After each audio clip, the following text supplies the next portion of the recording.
The Economic Security Project. I suspect this is a far-left group, but this is what they say. Americans still need another stimulus check, a fourth stimulus program. What would Mick Mulvaney say about that, I wonder? Well, I'm going to ask him because he's here right now. Do we need, as the left demands, a fourth stimulus check for all of us?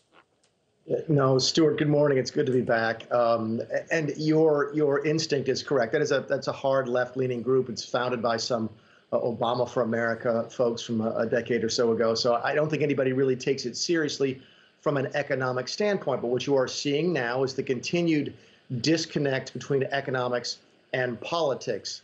The Democrats are going back to the old playbook. Look, both parties have playbooks, but one of the Democrats' playbook is to never let a crisis go to waste. So you're going to hear them try and justify as many of their policies as they possibly can using the economic crisis that we're now on the way out of. So, no, I don't think anybody really sincerely thinks we need another stimulus check from an economic standpoint. But again, this is not a discussion about economics.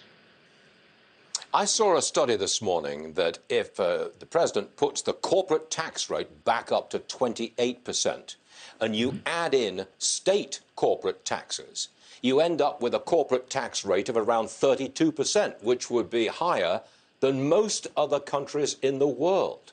What do you make of that? Here's my question to my Democrat friends, and I've asked a couple of them this, and I haven't got a straight answer yet, which is, what are they trying to fix economically, not politically, economically? When the Trump administration lowered the corporate tax to 21%, what did we get? We got the lowest rates of unemployment in 50 years, the lowest rates of African-American, Asian-American, female unemployment in generations, yet we had no inflation.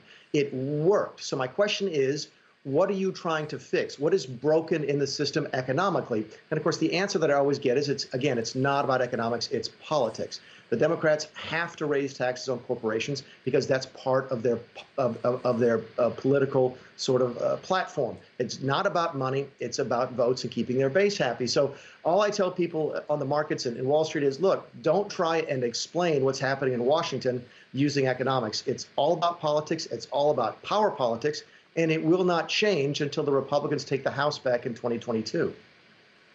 Real fast, Mick. The Republicans propose $800 billion worth of infrastructure spending. The Democrats, $2.3 trillion.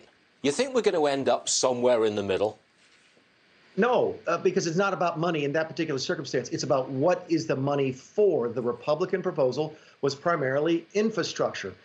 Keep in mind, the Democrats have taken the position that anything that supports the economy is infrastructure. So that includes health care, elderly care, schools, education, anything that supports it. In fact, I think using that definition, Social Security and Medicare technically support the economy. So it's not a dispute in Washington, D.C. about numbers where you pick a number, I pick a number, we meet someplace in between.